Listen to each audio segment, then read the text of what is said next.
Yes, people, welcome to First 11 and Grounded Football, the Liverpool show. It's our second week, our second show, and I'm joined by Rack, who was with me last week. Rack, good evening, mate. How are you? Yeah, good. Not too bad, Steve. You right? Yeah, not too bad. I'm also joined by Jay, who I've been trying to get on a pod with me for God knows how long, so it's finally happened. So that's really cool. How are you doing, buddy? You okay? I'm good, Steve. Thanks for having me on, mate, and I'm No, glad my I'm pleasure. glad to finally be here with you. I've had Conroy on once before, and he's a very elusive man. He's a bit like you, Jay. You can't pin him down for a second, mate. So welcome back, Conroy. Good to see you again, pal. Well, glad to be here, mate. Apologies last week. As I say, last couple of weeks I really haven't been that well. So I did try to come and I ended up messaging Steve at 8 o'clock, like, I'm in my bed, mate. I'm not making it this show at 10 o'clock. So, got to be honest. And last but not least, and how could you ignore a man in a T-shirt that details? It's Doug. Good evening, Doug, and welcome to the pod, mate. That's a proper T-shirt. That one. Oh, he's got. Look, I've upset him now. Thought it's a T-shirt, mate. I know. He laughed. He laughed at me. Right, big up Rachel as well. Tie-dye Doug. Funny. Right, so let's get the show on the road. Let's have a look. So we're going to talk a little bit about transfer news updates. So obviously, before we went live, I said to you that we'd sort of feeding through now the channels that West Ham are interested in Divock Origi. So I'll come to you first, Jay. What's your thoughts on Divock Origi and a potential move, and what type of money should Liverpool be looking at? Well, thoughts on him in general is obviously I just think he's a bit of a hero given what he's done over the last couple of years for Liverpool. Apart from the last season where our patience has been tested quite highly with Divock. I think now is definitely the time for Divock to leave. I'm quite surprised that we are getting a couple of offers in for him. I'll be honest, given the way he's performed over the past 12 to 18 months, but. You know, he'll go with a handshake from everybody and thanks for the memories, Div type player. But I think you know, not to steal what Conroy said because we were talking about it off air, wasn't we? You know, a couple of years ago, like Conroy said, we would have got close to 25 million for him. But again, I think now you'll be lucky to get 10 million for him. But again, he'll go with my blessing just to say, thanks for the memories, pal. We really appreciate it, everything that you've done. But yeah, time to move on. Yeah, I'm kind of in agreement with that. Conrad, I'll just come to you. I'm not going to ask you the same question because that could all get a bit repetitive. What I will ask you is, where has it gone wrong for Divock Origi? He went away on a loan. He came back. He scored some goals in cult games that have given him some form of a hero status with the club. Why are we at a situation where this guy is looking like he's leaving and the fans are looking like they want him to leave? How has that happened? It's quite a strange one though, because see, Divock Origi is probably, I don't know him obviously, but see, as a character, you probably think he would suit that being a super sub or someone like that for a team, in the sense of, he went out on loan, didn't work well when he was getting first team football, but at Liverpool, even his goal record, albeit before last season, was relatively quite good. I know he got the bad injury against Everton, but genuinely he came on, done a job, and I think a few times in his career you felt, oh, this is the end, and he's managed to do something. And as I say, I agree completely, like, he is a bit of a cult hero. I actually think he's some footballers just don't feel pressure. I feel like he's one of those characters, like, I don't think he takes the whole occasion too seriously, which makes him, like, some players don't score that goal in the Champions League final. He's just like, oh, I'll just hit this in half volley.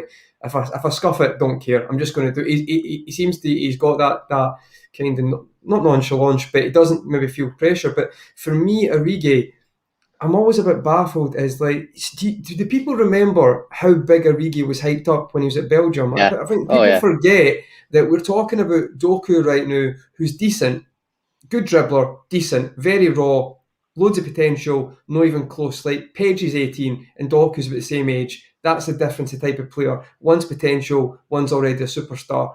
Divock Origi was probably, I'd say, he was doing more in games for Belgium. He scored, I think it was the World Cup of years, I get mixed up, There's big hype for Origi all his career, and it's just like, he's such an enigma. Like, what I don't understand is, I was saying off air, you need to press nowadays, or maybe 9 out of 10 teams, you're going to have to at least work hard to get in a team. Maybe there's certain teams, I know we're talking about West Ham, maybe a Wolves might suit Origi because they sometimes have played a two in the past, and maybe two up front would suit him. But I just felt at times he's been out of the team enough, and he just looks like he doesn't suit the Liverpool system anymore. And even when he's came on, he's either failed to show it in training or failed to show it in games, which is a bit surprising because I don't think, I might be wrong here and maybe Drifty from Coppish will disagree, but I don't think he's going to go anywhere and be this prolific starter. I feel like maybe he deserves a run of games and can prove me wrong, but I feel like he's suited to be that impact player, but he's not grasped it this season or last season, and I just feel like it's going to end in a bit of a dead rubber with Origi, but I think it's for both parties it's the best thing to do because I don't see him getting in our team. I feel like there's options ahead of him and it's going to continue that way. Perfect response. Rack, I'm almost in agreement with Ryan, which is a first in my life to agree with this guy because he comes out with some off-the-cuff stuff. That was when his stock was at its highest. Thinking of that, and I'm going to ask you another question.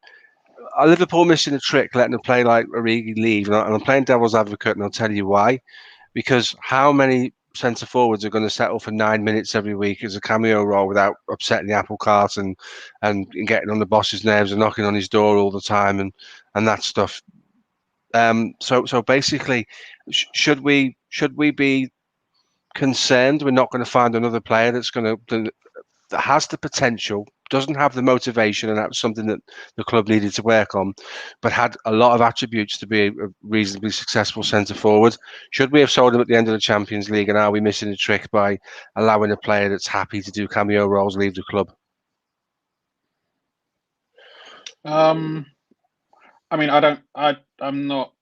I think we should have sold him at the very latest last summer, or the summer we won the Champions League. And Wolves were interested in both summers in around. I think the first summer was like 25 odd million.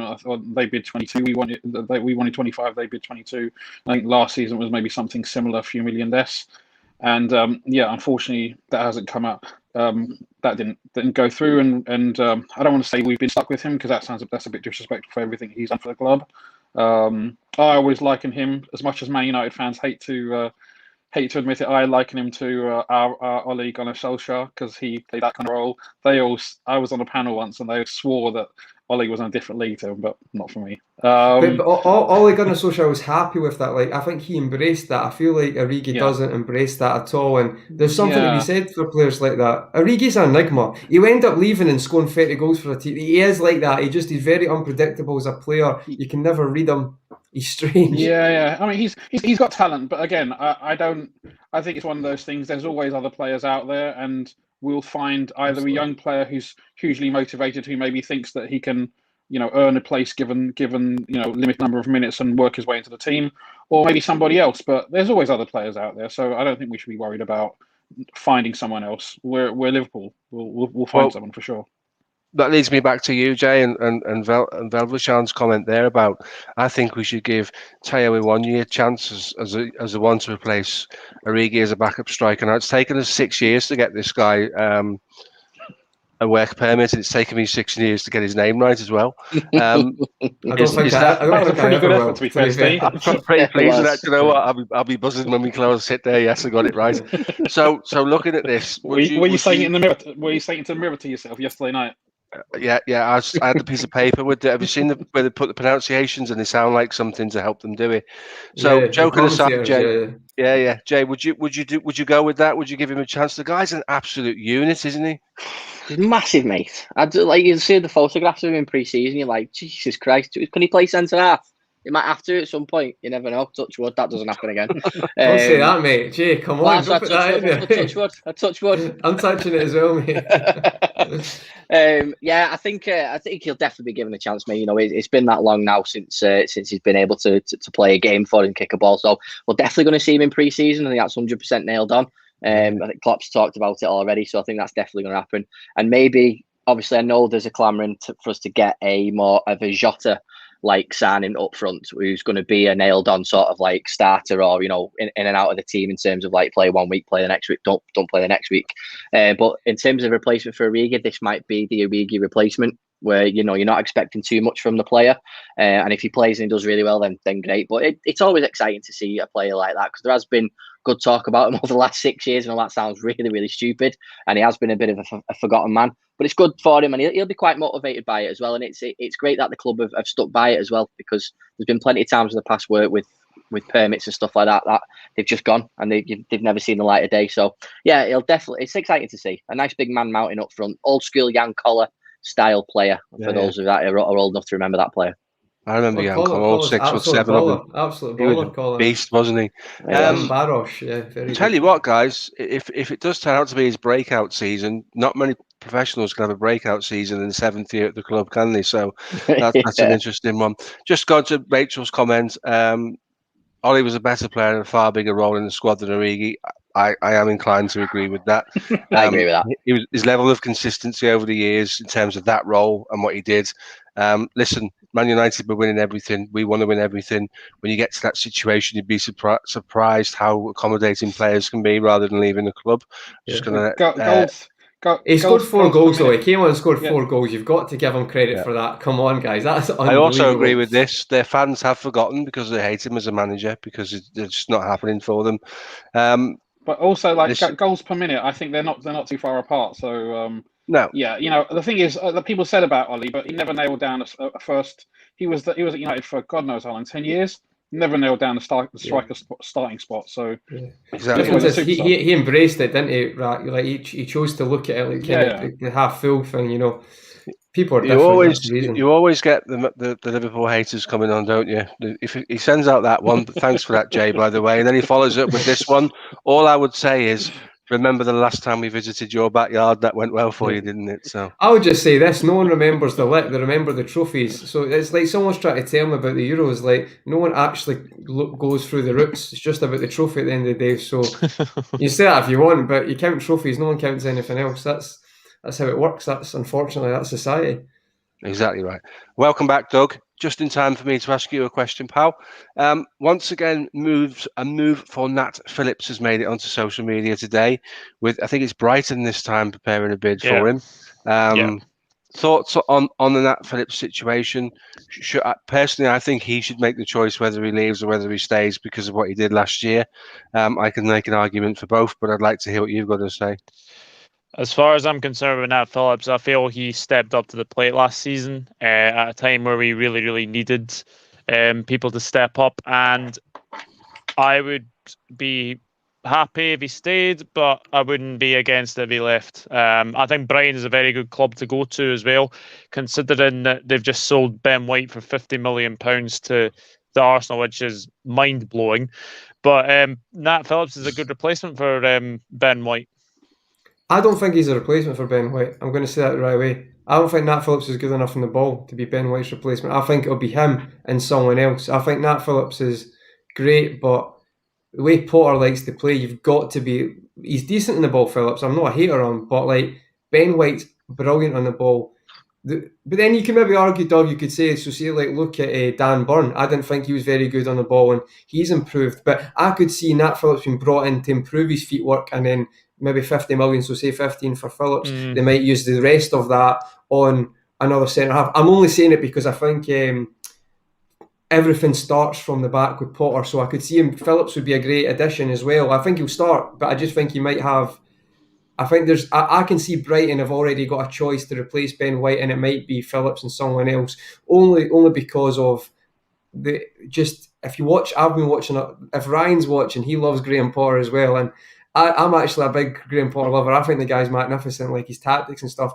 But if you watch it, Phillips is not going to be able to replace Ben White like that because Ben White is superb on the ball. So I could see him being part of maybe a two who are bought in. But that's just my thoughts. But each to their own, like. No, that's a good shout, and I think you're quite right. And if they go to a three at the back, Phillips would be ideal in the middle of the three. With Dunk on one side and another person on the left, with Lamptey on one side, and whoever they're going to go with at left back. In answer to the Devil's Avocado or Rach, you were told Phillips is better than Maguire. That's a different conversation, and that is a long conversation for us Liverpool fans. He'd be leaving because there's 7 centre backs on the books at the moment, not including Fabinho, and it'll either be him or Ben Davies. And I think I know a Preston fan who said Ben Davies was nailed on for international honours. That's how much they thought of him. He's a left-sided defender who can play in a 3. I don't think we've had a chance to have a look at him. He had quite an awkward injury when he joined the club and couldn't get fit. So I don't see how we can have all of these centre-backs on the books. That sounds absolutely ludicrous after debacle of last season when we almost had the cleaners and the dinner ladies at centre back. But to be fair, there's a lot of bodies around at the moment, and that would tell you that the rehabilitation for Gomez and Van Dijk is going well for that even to be entertained. So there's a positive in there somewhere. Go on. Does anyone know if he's gone to? Does anyone know if he's gone to Switzerland with the Phillips has, squad? yeah. I haven't seen He headed the ball. so much. He headed the ball laying on the No, floor. not Phillips. Davis. Davis I is think there. Yeah. Yeah. Davis is there, but there's been talk about apparently a loan bid from Sheffield United. That's according to One Football. So take that with a pinch of salt as well. So yeah, I think Ben Davis could be another one that could potentially be going. So, Jimmy, coming to you, thoughts on the centre-back position, because you went on the show last week, and I'm going to come to you also, Conroy, with regards to that. We discussed it. You first game of the season, you're the gaffer. Who are you putting at your centre-back pairing? Who are you going with it, assuming everybody's fit? Oh, do you know what, mate? One side of my brain says just stick with Virgin and Gomez, and then the other part of me is like, I want to see that new number 5 playing with Virg, because everyone's excited about Kanate, aren't they? So I would probably throw in Kanate. Just sod it. Just let's go in. Let's have a look at that centre-back pairing while we're playing against Norwich. And that's no disrespect to Joe Gomez at all, because I think Joe Gomez is a quality centre-half. So, but the way I look at it, it's such a positive, because from one end of the scale of last season having no centre-halves and just dying to put any sort of pairing together, we're now spoilt for choice. So it's great that we're in this position before we've kicked the ball. So it's great to see. And I think it's one of the things where, the great teams have always been able to rotate centre-halves as well as having 2 solid ones. So it's good that we're getting that position. So it's hard to decipher between the two.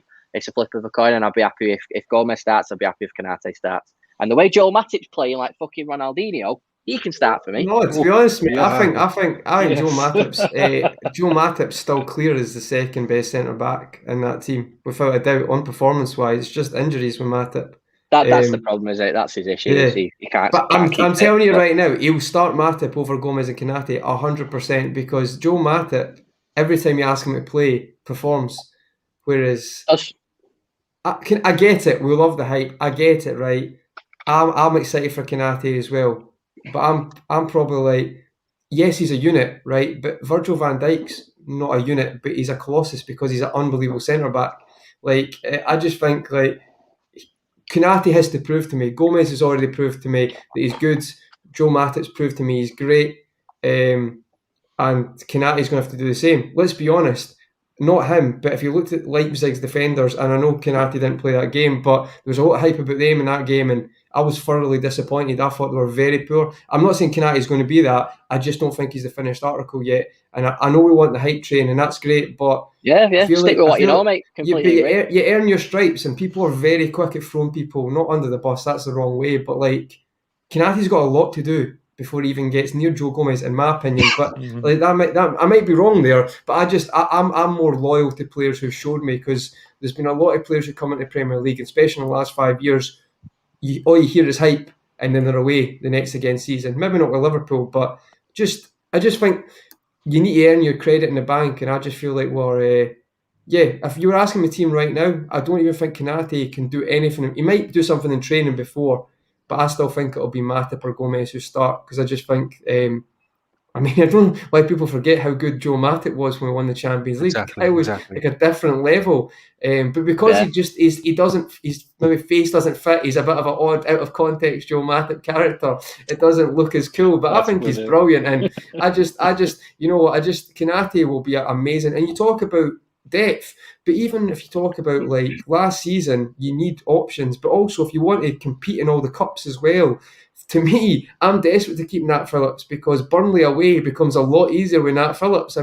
Last season when he played there, that's the best we played at Burnley, and he just strolled it. So I think there's options as well. Use different centre-backs for different games. You compete in cups. If our back two are Phillips and Kanate in the Carabao Cup, I'm buzzing with that. So hopefully that's what happens. I think that's a good point you've just made there, mate, because I said this quite a lot last season, is if you've got Nat Phillips playing these games. And at first, obviously, we're all quite worried when a new centre-half comes in, especially a young lad like that, and we don't know what he was capable of. You get very worried about it. But now, he's got that much stock now, where, like you said, if he plays at centre-half in an FA Cup game, you'd be like, all right, Phillips is starting, nice one. So you're absolutely spot on, mate. It's comfort, isn't it? I'm with you. I'd keep Phillips. Go on, sorry. I think from my perspective, Konate's got a lot to learn, and here's why. When we played against Leipzig, their shape was pretty poor. We created a lot of chances against them, so they didn't play with any particular defensive discipline, which is what we do. Also, they shipped 5 against United. I know he didn't play against Liverpool, but they still adopted the same system.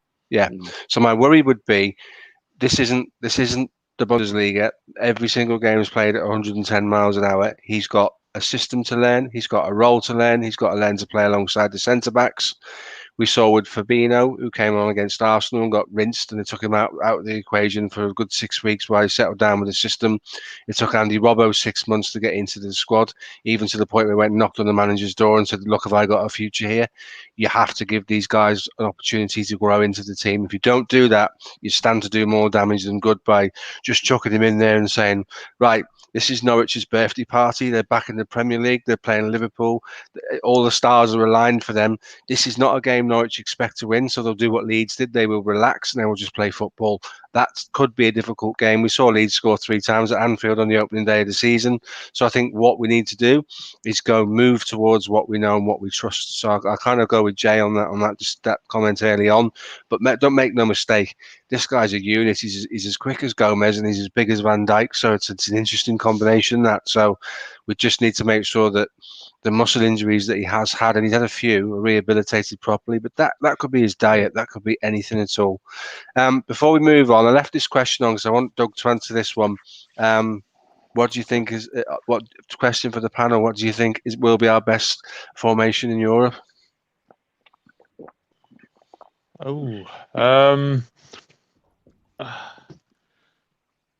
I suppose it depends who we play. Like if we play like a low block, then probably the 4-3-3 is probably out of the question, and then you would probably say a 4-2-3-1. But maybe like I'm never one to play 3 at the back. I think honestly, playing 3 defenders at the back, considering what the amount of injuries that we've had, would be ridiculous. So it would just not be something I would want to do. So for me, I would say 4-2-3-1. Okay, I'm not a fan of that formation, to be honest with you, but I'd be interested to know what the other guys think. Just have a quick around the room. Jay, what's your thoughts on the question? 4-3-3. We fucking won it with 4-3-3. Stick with that. and you, Conroy, go on. Yeah, sorry. Go on. Carry on. Carry on. No, honestly, go on. Conroy, your thoughts?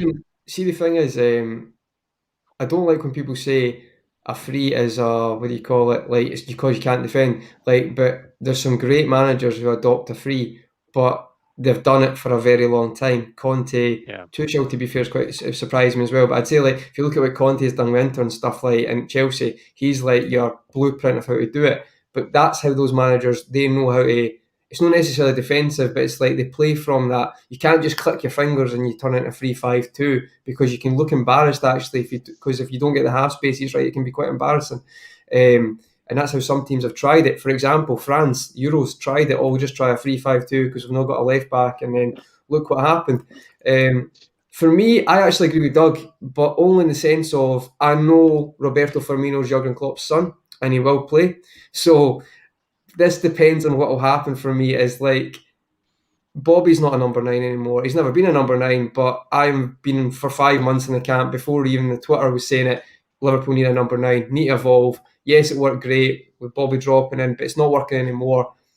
It's found out it's maybe the wrong word, but there's just too many games where I think we missed that killer instinct. And even with the supply from Salah and Mane, there's just some moments where I think we need a number 9. So this is me saying it that we get a number 9, which is looking unlikely right now.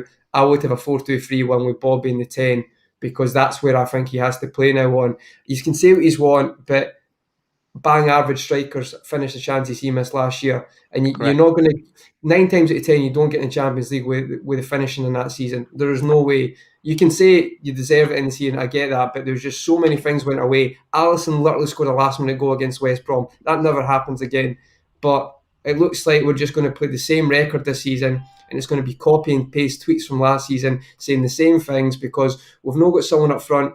I know this is going to sound mad, right, because we've got Mo, and I get that, but it can't always be Mo, and there's so many chances last season that I just feel like I have zero confidence in Bobby Firmino up front, and I just feel like 4-2-3-1 for me is what I would do. But as I say, Jay, 4-3-3s work great, mate, and if we get a striker, I'd happily play that. But I know he's going to play Bobby Firmino somewhere. He's always going to play Bobby Firmino. Yeah, So I think for me, boys, the thing with the 4-2-3-1 is the 4-3-3 allows the sort of inverted wide men to come inside into the spaces between the fullbacks and the centre backs. If you play in that formation where you put another body higher up the pitch in the centre, I think you strangle that space. I've watched in particular Mo Salah when things aren't going well in a 4-2-3-1, and what he does is drift out even wider and basically stands on the touchline to receive the ball, and then he's largely ineffective. So I get we need to freshen it up a little bit. I did last season say I thought, if we could find a way to play a back three, then that answers all of the problems with Trent. The criticisms, the unjust criticisms that are levelled at him, it would free Robbo, and those two would be really high up the pitch, creating mayhem. You've got a perfect number 6 in Fabinho that when the ball breaks down and the opposition tries a quick transition, he just slots in and we become a back four. So for me, I always thought that was interesting. But you make a point there, Conroy, and you're exactly right.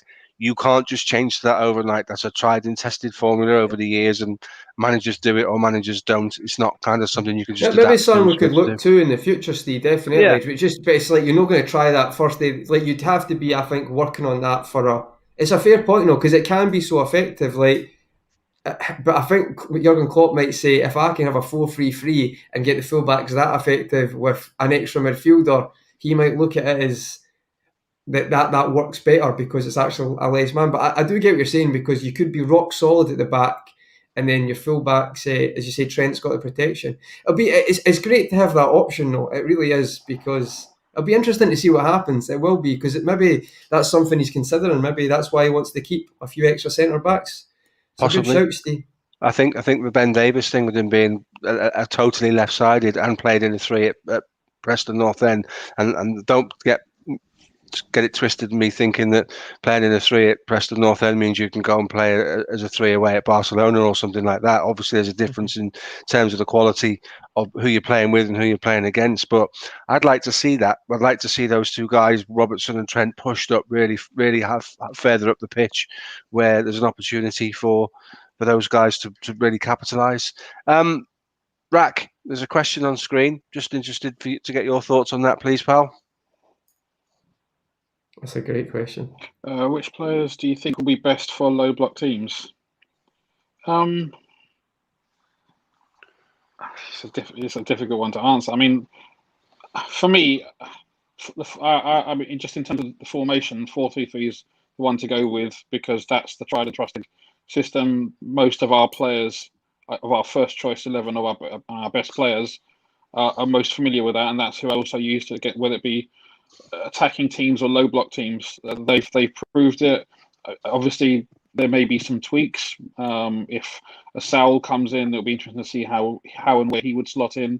If we're to bring in a kind of a conventional centre forward, it'll be interesting to see how that affects what Bobby would normally do, and how that will then have a knock-on effect to Mo and Sadio. But yeah, I mean, low block or attacking teams, our most tried and trusted formation and team selection has been the 4-3-3 with the players that we all know. So that's who I would go with.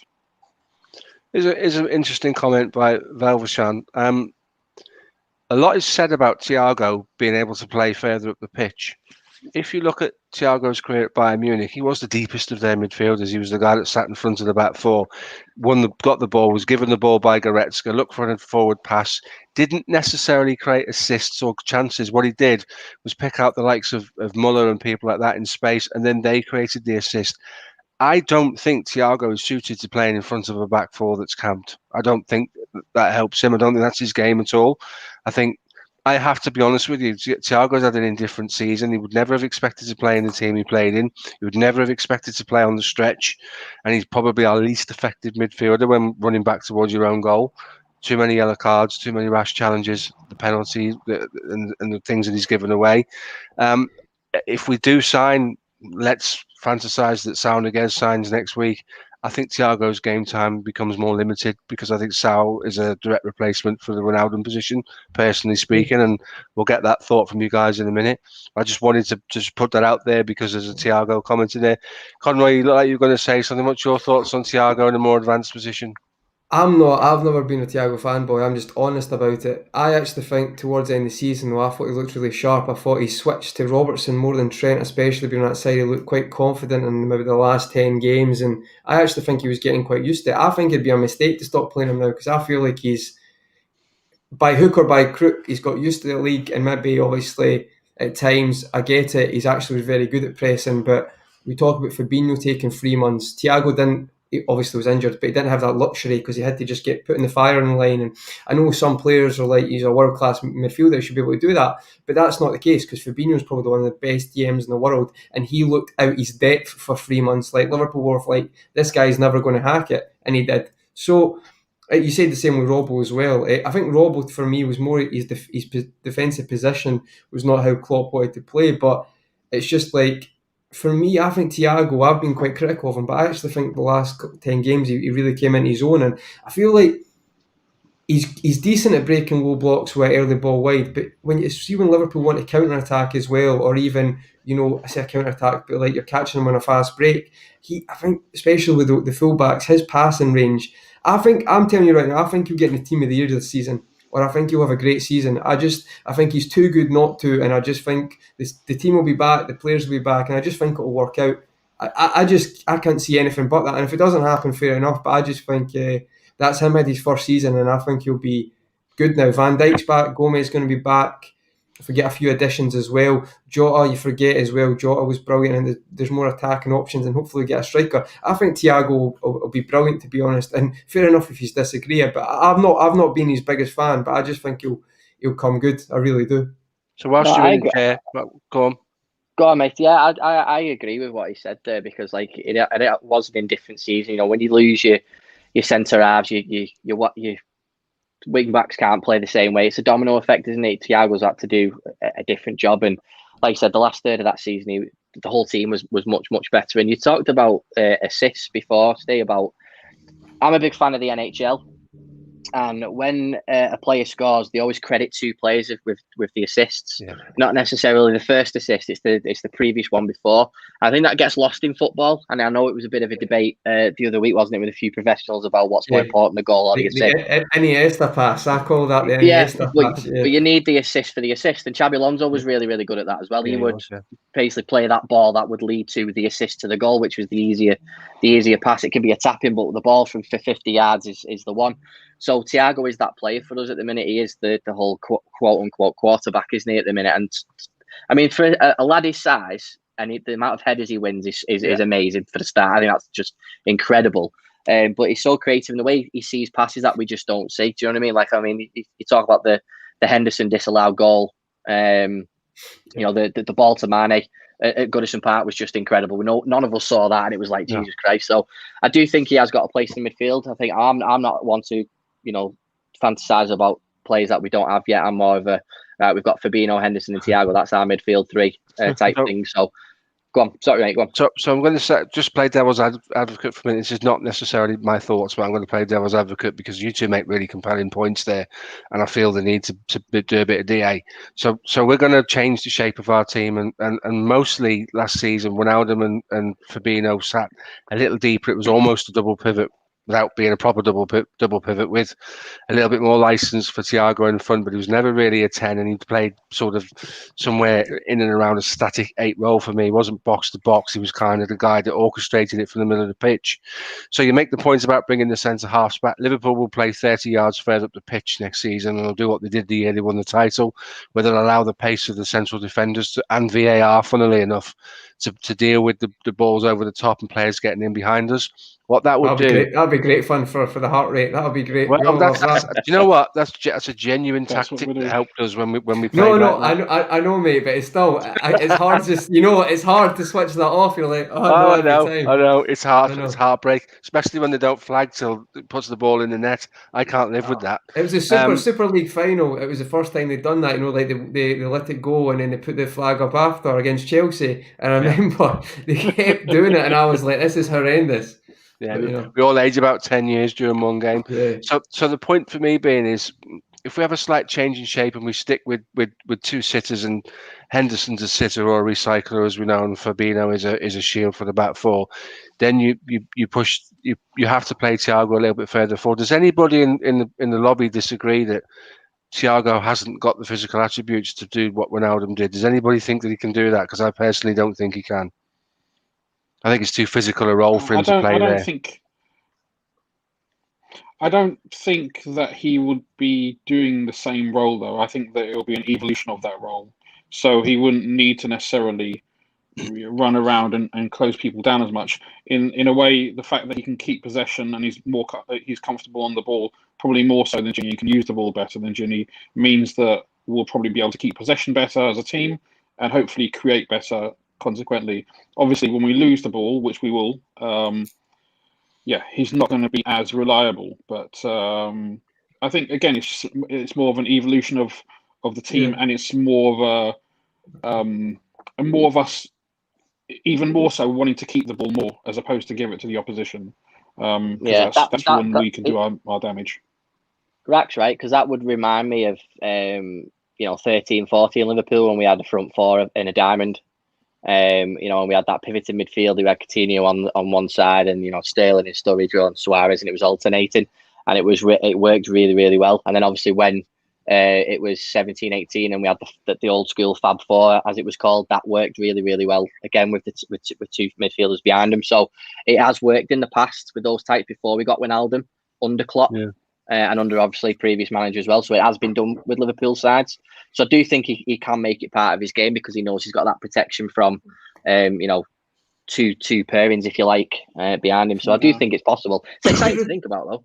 There'll be rotations. I think it's a bit of a trade-off because one of the things that we tend to do is the reason why we push our fullbacks forward so much is because we make have a bit. It's a risk that they will give us more going forward rather than sitting back. And I think that if we can get the Thiago on the ball more, that's a calculated risk in the sense that therefore we can keep the ball more and gain more from when we have got the ball versus we will lose the ball, and it's that trade-off. We will lose the ball and we won't be as strong defensively, but we will get more in attack. It's and interesting. There'll be rotations. Sorry, Steve, but it's like honestly, this season we said like we need to stop thinking the first 11 lasts for a full season or every game because it just doesn't. Football doesn't work like that anymore. And it's like I'm saying, say you get a Saul, right? Saul, Henderson, Thiago, Fabinho, that's great. I don't have to worry about them because I guarantee there'll be enough games for all four of them that we won't have to worry about who's starting every game because it's never been a problem for the last 2 years. Curtis Jones has got in because of it. He's an option now because of the lack of numbers in games. I feel like football's changing. We have to stop looking at 11 players. It is a 14-player game now, or even more than that now. And maybe that's our mentality needs to change because I guarantee Man City don't think like that. Man City will buy, I mean, the summer is probably a bad example, but they bought Aki for 40 million just because, no, we need him just in case. We need to start thinking more like that. And I know it's hard with FSG, but I feel like options are great. Thiago will control a game. Saul is maybe better for that. But I don't think we've seen the best of Thiago because if you watch even... I know Spain he didn't start, but he'll control the game. So if we need to sting a game at Norwich in the first game, if maybe it's 0-0 and it's getting a bit edgy, players like that are useful. And I just think we need to look at a squad as 14, 15 players now, like a team, and not think about 11 because it doesn't work anymore.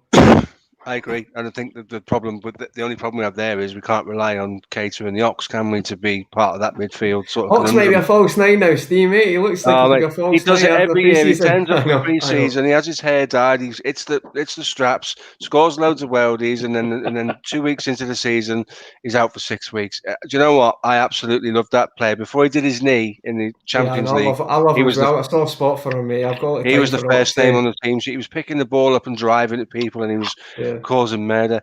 So whilst we're on the midfield, boys, and this is high on the agenda at the moment, and it's certainly something that's been flooding social media in the last 24 hours.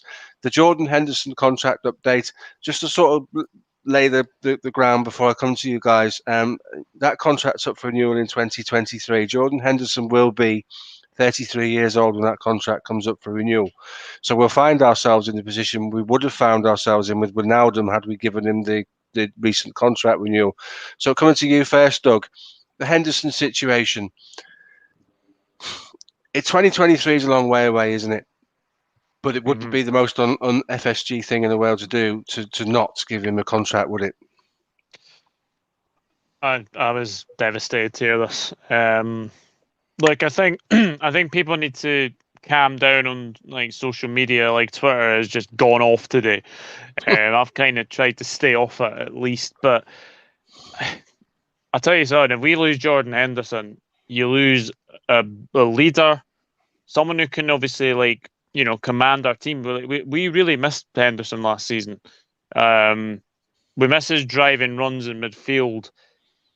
The stuff he does off the pitch, like the food banks, the players together campaign. This guy has had it all, and I would be absolutely gutted to see him go. But it's FSG, whatever has been said, and as far as I'm concerned, I just think he's going nowhere. I think he's going to retire at Liverpool. I honestly do. I can't see him going anywhere. If there's anywhere he does go, it's back to Sunderland for one more year. That's it. Yeah. So coming to you, Jay, quickly on this one. Obviously, Doug's captured it quite well there. It's not just what he does on the pitch, it's what he does off the pitch. Again, playing a little bit of devil's advocate again, because that's the job of the host, unfortunately, and not necessarily my feelings, but it's what people will say. We had Dirk Kuyt at the club as a 33-year-old. The legs had gone. He was on silly money, and he wasn't contributing. Do we have to have one eye on aging players' contributions and their fitness approaching 33rd birthdays and doing new contracts? Is that being sensible without sentiment, or because it's Jordan Henderson, do we sit down and negotiate a contract with him? In 2021, mate, and the age of the footballer now, I don't think you need to. James Milner is a complete example of that you can play way into your mid 30s. If you do your life correctly, and Jordan Henderson does his life correctly in terms of his diet and the way he trains and all that sort of stuff. You look at Ronaldo and Ibrahimovic; they're playing close. Ronaldo will go until he's 40, but that man is just an anomaly at the end of the day. Yeah, exactly. But James Milner, you look at him like I said before, but I think you can play a lot longer now. I think this is the whole stigma of once you get past 30 is you're gone, which makes me feel like shit for a start. Do you know what I mean? As a 35-year-old man, it makes me feel like crap. But I think as a footballer these days, I think you can play on a little bit longer, the way the sports science is. So I don't think that's the issue here. I do think this has been blown out of proportion. I really do. I think it's just he's got another 2 years left. I said so. We're panic. I think people are panicking a little bit more. I'm annoyed that it's been opened up as a discussion for an article, for a piece. I'm quite disappointed that certain well-respected people have said this and done it, because it has just completely divided the fan base again, and it's caused drama, unnecessary drama yet again, about FSG in, FSG out, which we're not going to get into because I can't be bothered. I've nowhere left anyway to discuss that. So I just think it's unnecessary. But I've got no panic about Jordan Henderson leaving this football club. Jordan Henderson will stay at Liverpool, and he will be here for the rest of his career.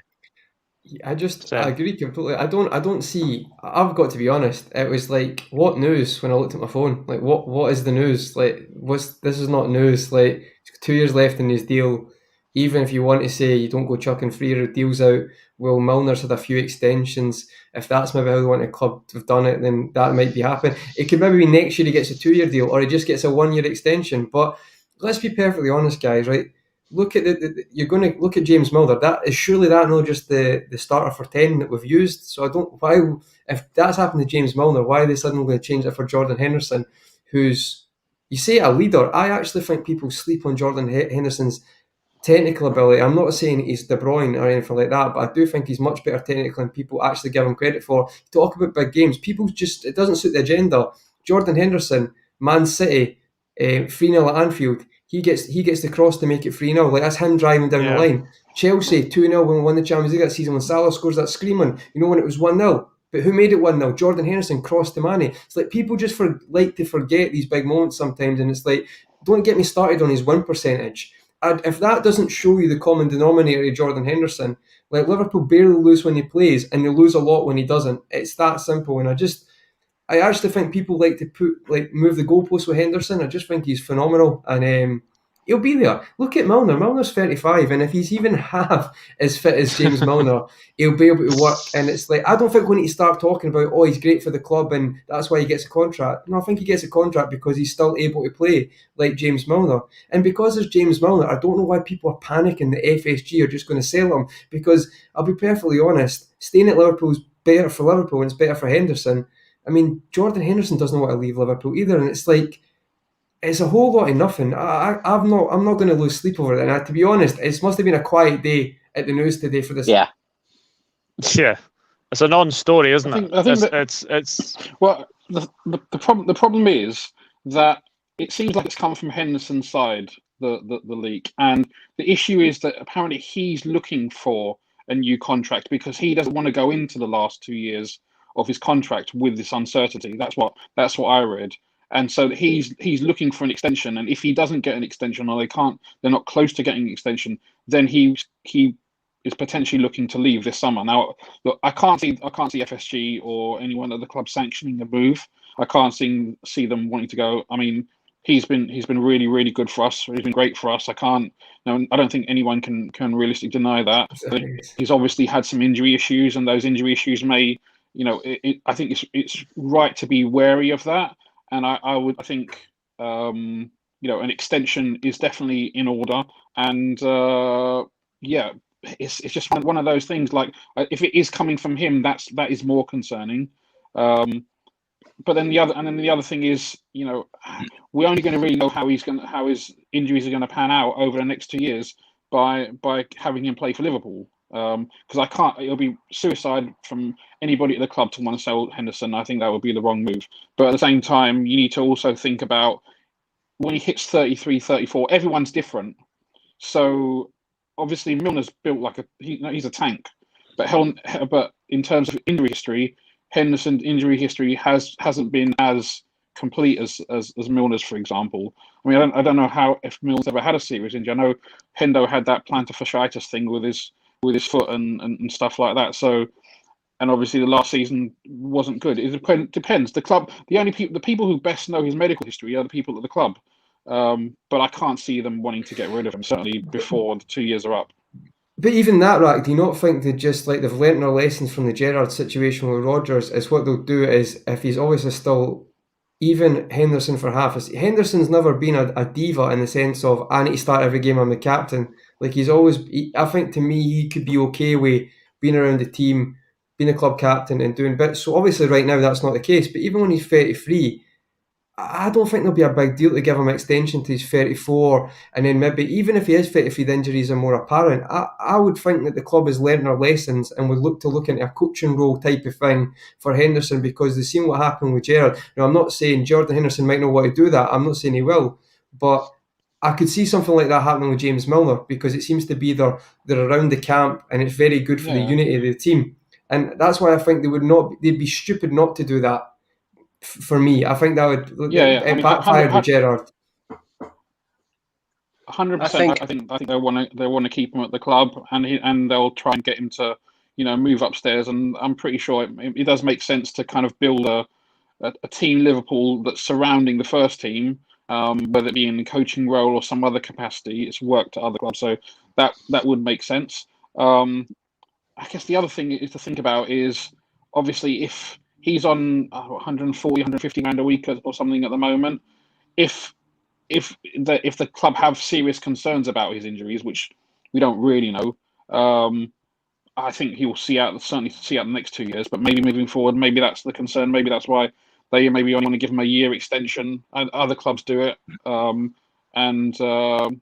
the club and Hendo know really what's going on. That's why I don't really get that annoyed by stuff like this, because A, it's out of our control, and B, it's we've got to trust them both to try and work it out, because Hendo doesn't want to leave, I can't imagine, and I can't imagine the club wants to let him go. So yeah, I mean, Rack just hit the nail on the head there.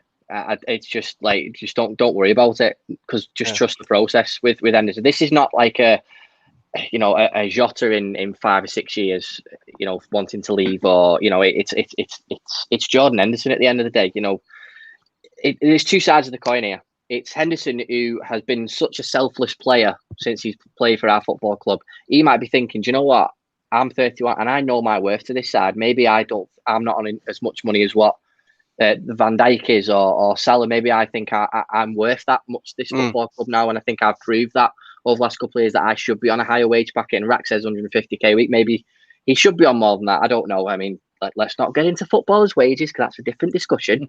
But maybe he thinks he deserves more money. And at the end of the day, he has every right to, considering what he's delivered for our football club. And then what Rack said about the flip side is FSG and the owners and the directors might be going, well, a couple of injuries over the last few years. He's had niggling injuries in the past. When he first became captain, he didn't play that many games under Klopp's first season. And, they might be thinking that along that side. But again, I just think it's a case of, it's a non-starter of a story. It's just been a slow news day. Let's just get on with it. And by the time the season starts, I'm sure it'll all be sorted. I agree. And I think common sense needs to prevail. We've had our fingers bent with the Ronaldo situation. Personally speaking, we should have given Ronaldo a new contract for 2 years with a third-year extension, which was decided by the club and not the player. There would be no reason not to extend Henderson's contract by a year with an option for another year, again decided by the club. My only concern is Rack's opening comment there was, this has come out from Henderson's side. Now, thinking about this today and thinking about this pod, Henderson and Klopp's contracts end about the same time. So you look at where Liverpool are at the moment, you'd hope that, like you say, when Henderson's done and Klopp's done, Henderson moves on to a coaching role. I think we'd all agree that we'd all want Milner to be somewhere in the backroom staff as well, because of the consummate pro that he is, and he's an example to young footballers how to live your life, and Henderson would be exactly that as well. But he's an adopted Scouser. He's taken the fabric of the football club to his heart, and the things he does off the pitch, like Doug alluded to before, with the the food banks and the ESL thing and the lots of other stuff that he's done as well.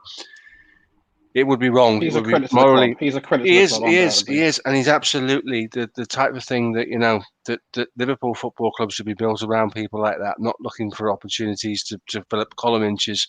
Unfortunately, because it's on social media, it needs to be discussed. It's not my opinion that he should leave. He's been a tremendous captain. I think there's probably maybe, for me, in my lifetime, there's only one captain that potentially, for me, you could say was as good as, if not better. He's ticked every box as a captain that you can. So, let's give this guy a little bit of respect. If he wants a contract, sit down and have a conversation with him, because he's a top draw player. So moving away from Henderson now, so the last 10 minutes, guys. So if you're out there in the comments and you want these guys to answer some of your questions, please send them across, because we've got about 10 minutes left to go. And I'll start with you, Jay, and the comment that's on the field. How do you feel about the prospect of taking Coutinho back? Do you know what, mate? I feel like I need Doc Brown in my DeLorean, because every single year this happens. I need to go back in time, because I feel like we're discussing the same thing every bloody summer or every transfer window. Groundhog Day, mate. Groundhog Day. Well, yeah, there you go. Bill Murray will be in my living room in a minute talking about it. It's a good question to be fair from Mustafa, really, because it's always been a name that is a case of, he's just said it in the comments there that we've never really replaced him. It's not that we haven't replaced him; we just changed our game a little bit, and I think that's right. Coutinho's a fantastic footballer. He really is. Taking away how he got out of the club via the 2 transfer windows, you've got to take that away. He's a fantastic footballer. I do think he'd probably fit straight back in the squad. And I say squad, not starting 11, because like Conroy said, you need to have that sort of 14, 15 players, and he wouldn't deserve to go back into that starting 11. But he's a fantastic player. Let's not think, let's not disregard that. Would I take him back? Listen, if Barcelona turned around to us and said, "Listen, do you want him back?" and we'll wipe out the rest of the field, I'll go, "Yeah, go on. Let's get him back." And maybe that'll pick Bobby Firmino's attitude up a little bit because he'll have his best mate back. So you never know. Yeah, but then that's all he passes to. There's stages where he wouldn't pass that. He just passed to Coutinho. I'm only joking, but it was bad. A few games I was like, for God's sake, Bobby. Andy was like, it wasn't Robertson, it was like Moreno at that time. Just pass the ball. It's like, no, but it'll be good. Some player. He is some player. Quality-wise, unbelievable player. Conroy, we've got a question for you. You know what? Ram. Bloody Rams. Shout out to Rams. Right. Do you know what? Right. Rams has been talking about Sabitzer for the past year, right? Every week. And I've got to give him credit. I think he's spot on. Sabitzer's superb, actually. I don't know the contract thing. That was all because there was suspicions that he could have gone for maybe 15, 20, but then Rams said that changed. The buyout clause is a bit higher. So if it's a bit higher, like 40, 35, 40 million, maybe not. But he is a player. He is a player who can actually do a lot and suits the midfield. Sabitzer's quality. Like, I don't know if you saw his pass in the Euros. Like, he's got a pass on him. He's very good at shooting from outside the box as well. I really like Sabitzer, but I've got to be honest, right? The person I was most impressed with is Dani Olmo. Someone needs to buy Dani Olmo. Dani Olmo, there's some things you do, and that game against Italy, his movement and his intelligence, you can't teach that. Like, that is genius. Genius, it's very good. And playing a false 9, a 10, a winger, Dani Olmo, you could probably get him for the cheapest player for adaptability in the world right now, or in Europe, because the guy was, I know you say he had the most shots and didn't score, but I just thought it was different level against Italy. I thought he made Italy's defence look all over the place, just dropping deep, pulling out of position. So that's my shout. Who thought? Rams mentioned Dani Olmo as well, right? He's the Bundesliga correspondent. Okay, so that's Rams as well. Both are Rams. I would take Sabitzer. It's just about the price. I think he could be priced out. Dani Olmo. Get Dani Olmo. I'm telling you right now, if Jurgen Klopp's love Bobby Firmino's adaptability, Dani Olmo, honestly, guys, this guy is. I'll die on this hill for Dani Olmo. I watched 3 games for Spain, and I was like, this guy, wow. So that's, maybe I'm getting a bit exaggerated, but I don't care. I'm doing it. Conrad, just 2 questions. One, can you tell me his name, and do you rate him? There you go. Aye, mate, that's yes and yes. No. I know.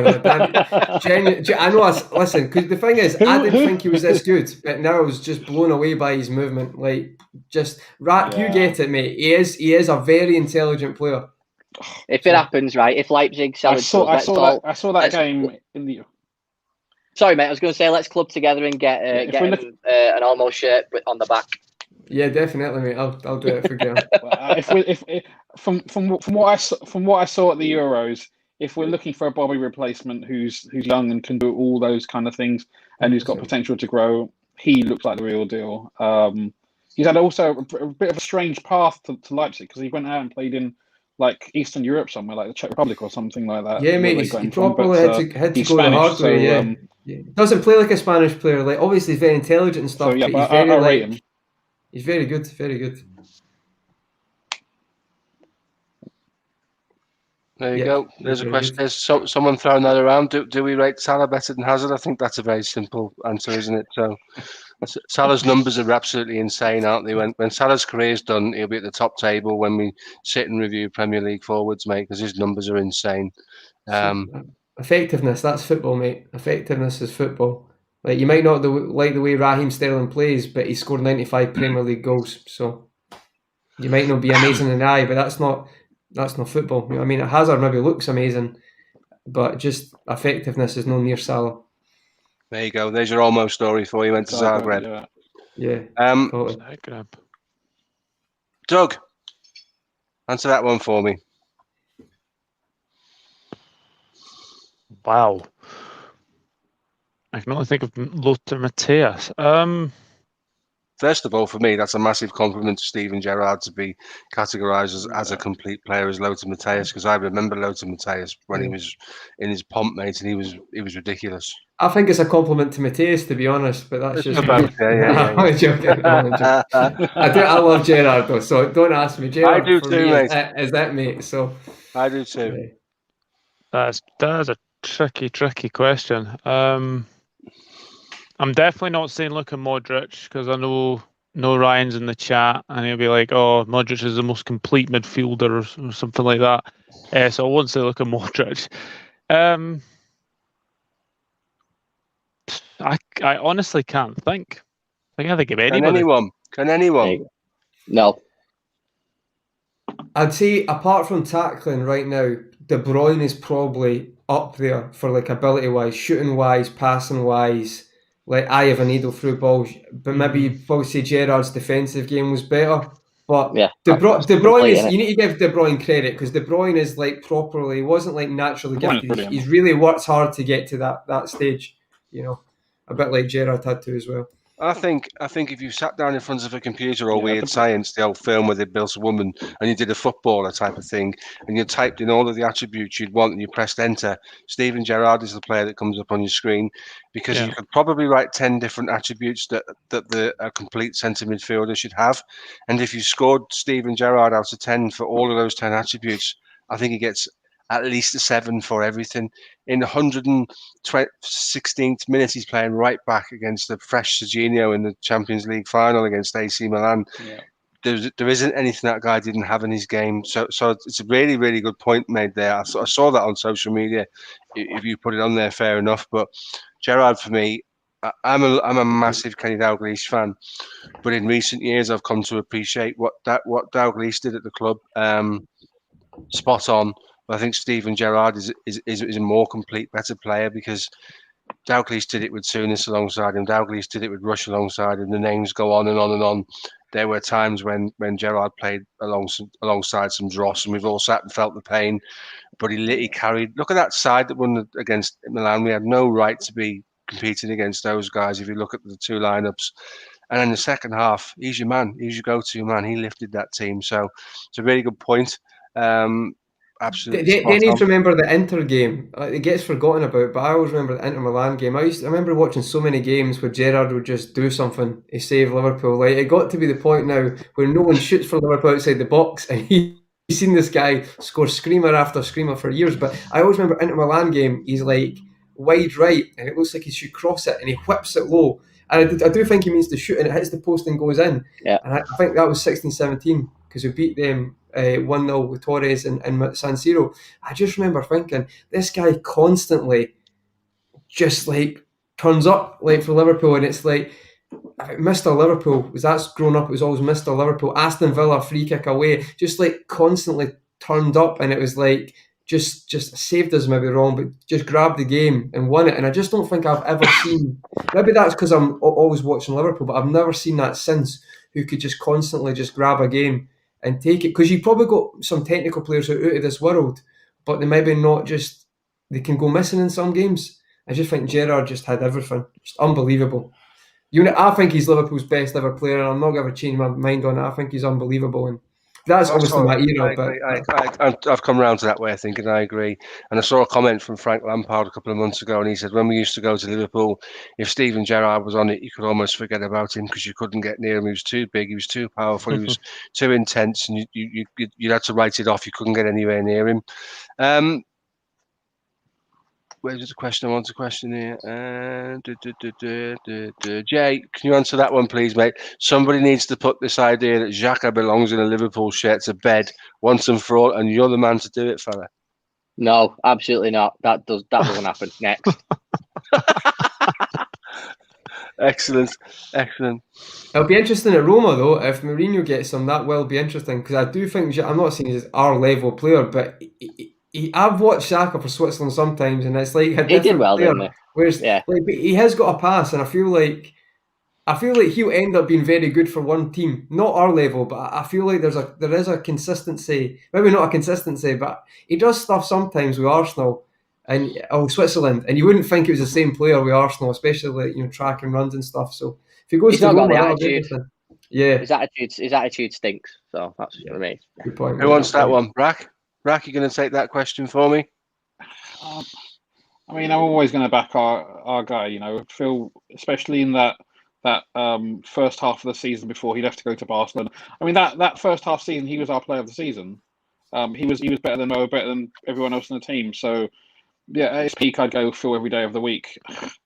Don't get me wrong, Bruno's a good player, but so many of his deficiencies get covered up by penalties. And I'm trying to be objective when I say this, because he has good games, but he also has games where he's basically anonymous. And you can argue that about Phil as well. You know, there were times, but we got Phil for 8 million when he was 21 from Inter or something like that. You know, when he was coming into his prime, then he was really, really good. Like, there's a reason why I know Barca, their business in recent years have been shocking, but he was one of the best players in the Premier League, one of the best players in the world at the point when he left us. Yeah, I agree. Fernandes is good. Fernandes had some impact as well, though. He really has. Like, I think you've got to give credit. Like, I know we wanted. I just think as an impact, to yes, penalties and stuff like that. But it's see for me, Fernandes had the impact that I thought Paul Pogba would have had at the start of United, and he actually had the impact. I know they've not won anything, and that kind of has dwindled a bit, but. I think that's a hard question, because I've got to give Fernandes credit. I actually thought he's done pretty well, to be honest, taking the Liverpool glasses off. Because Coutinho used to annoy me sometimes. I think we play more of a team when Coutinho left, because a lot of it had to go through him. And people forget, I'd love someone who shoots outside the box. Well, see when he does it 10 times in a match and doesn't pass to the players when they're in, that got annoying. And I think if he came back in, that would change. But good points as well, Ramno, because obviously I think he scored a hat-trick in the Champions League in the group stage that season as well, Coutinho, and he was on fire, scored a lot of free kicks as well. So it's a hard His balance was insane. The way he could go off either foot and just absolutely ruin people with the low centre of gravity. He probably edges Fernandes for me because he was at the club for a bit longer and his impact was over a slightly longer period. Who knows what Fernandes will get to? I'm just going to cover this one. Do you feel Joe Gomez is disrespected by some of our fan base and rival fans?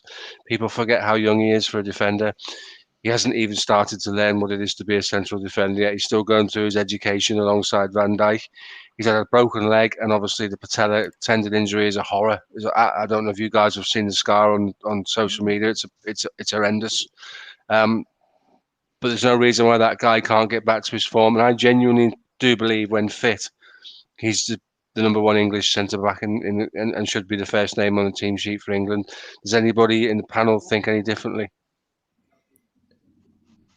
I think he's got to learn from mistakes. Like he's got a bit about him. Like, I like Joe Gomez, but top defenders like the Raheem Sterling has done him a few times now because he maybe goes into stuff. It's a bit like the Lovren, like I need to get in a fight, whereas Van Dijk doesn't let it get because he's not got this ego about him. Maybe Van Dijk does to a certain extent, but he was like Van Dijk's intelligence is just like he doesn't let him. I think Maldini said, if I've slid on the ground, I'm already out. It's already bad defending, and it's like. I don't think Van Dijk's very intelligent, but you got to remember as well, Van Dijk was at Southampton and was making mistakes as well, and he's learned a lot. So I think Gomez being next to Van Dijk, I think Ram's absolutely spot on. I think we should just say Joe Gomez is a good defender. He's got the potential to be a great defender, but there's just certain things he's got to improve his game's hard. Just certain things he'll get better at, and I think he will. I think there's just been some matches he's had a few shaky moments. But that's only few and far between. So I think by the time he's Van Dijk's age, he'll be a top defender. And as you say, probably England's number one centre-back by then. I completely agree with you. Right, guys, we've been on for nearly an hour and 10, so we'll wrap it up now. I just want to say thank you for coming on to Jay, Conroy, Rack, and Douglas. Jay, can you tell us where we find you and what you've got coming up, please? Yeah, guys, you can find me on the Cop Out podcast. We've just hit 1,000 subscribers, which we're really, really proud of. Got some good stuff coming up. We've just done a Patrick Berger documentary, which has gone down well with a lot of people. We're really proud of that one. We've just had our latest episode of Famous Fans with the Liverpool boxer Paul Smith. We've got the story of a crew, coming out soon. So we're telling the story of how that shirt was made, and there is some very, very, very special special guests appearing on that documentary as well. So yeah, looking forward to checking that out. I look forward to that too, guys. If you haven't taken the time to watch the Patrick Berger thing, Patrick Berger's, as Jay will testify in a recent tier list, I spoke very well of Patrick Berger. The guy was tremendous. What a left foot, absolutely amazing player. 35 goals for Liverpool as well. I heard A that cult today. hero, 35 goals, eh? There you go. Look at that for a shirt. That's class. That's the best shirt I've seen for years. That Yeah, that's a class. That's a class. It t-shirt, is brilliant. So go and check that out because it's really cool. And the man himself reached out to me and said he really enjoyed it as well, which fucking blew my mind as well. So it's pretty cool. Superb, mate. Well done, mate. That's superb. Yeah, Connor, thanks, where can we guys. get you? You can get me at, I see how everyone's got their Twitter handle on it, but I'm not quite that organised, so that was well played to me.